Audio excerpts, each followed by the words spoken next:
Hi everyone, this is my first video. It is about the history of Mongolia.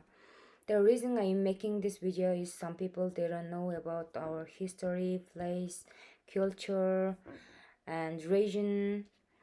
And also tourists from abroad can get a very brief and short information about Mongolia through this video.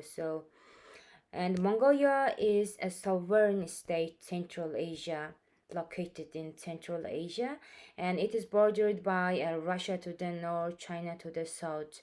Mongolia has an area of 1,564 square kilometers. That's roughly 1% of the Earth's land area, and it is the 19th largest landlocked country in the world and the 7th largest in Asia.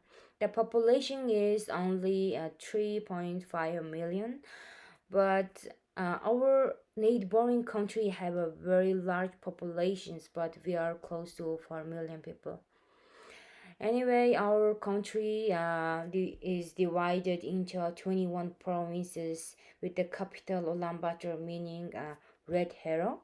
In the northeast as it's a municipality with a provincial status. And we also have a very beautiful looking curved sky tower building.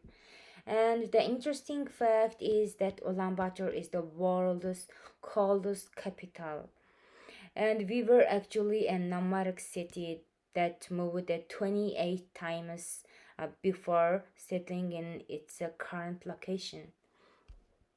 And otherwise, the second and the third largest cities are Erdnet, Darkhan, located relatively too close to Ulaanbaatar. The interesting fact about the area is Slot, a lake Bur shared with China, and Russia gets a small slice of Urus Lake. And Alta Taumbokht mountain, which is a scenic spot in Mongolia. It is 4,374 meters above the sea level. It is the most visited place for tourists. The highest point of Mongolian mountain.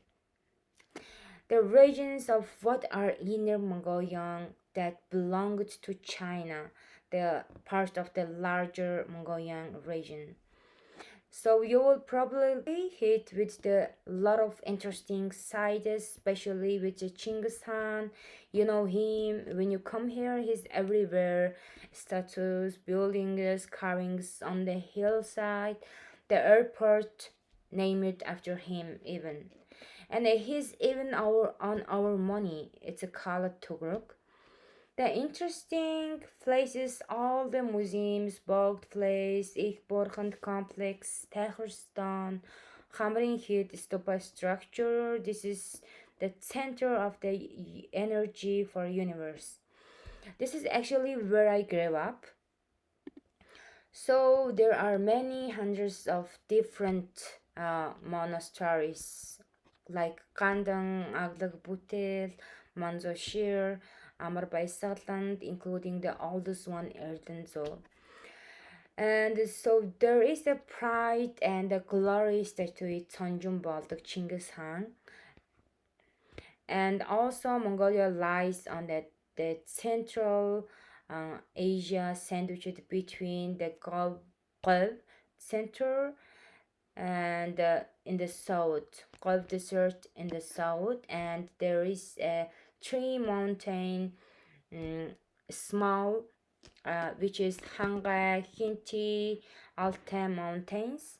In the Hanga mountains in the north, where you can get find a deepest fresh air. It's called Hope School. However, the hypersaline lake also has a more surface area. The longest river is the Arkhun flow sourced by a lake Bagel in the Buryat Republic of Russia. Basically, if you want to overall summary, the south is a very dry and a cold desert, and the north is a greener and a hiller and with the grassy hills with the water. In fact, the only natural disaster they faced would be it called drought, and the climatic condition that causes a massive amount of livestock to die off due to freezing conditions and starvations.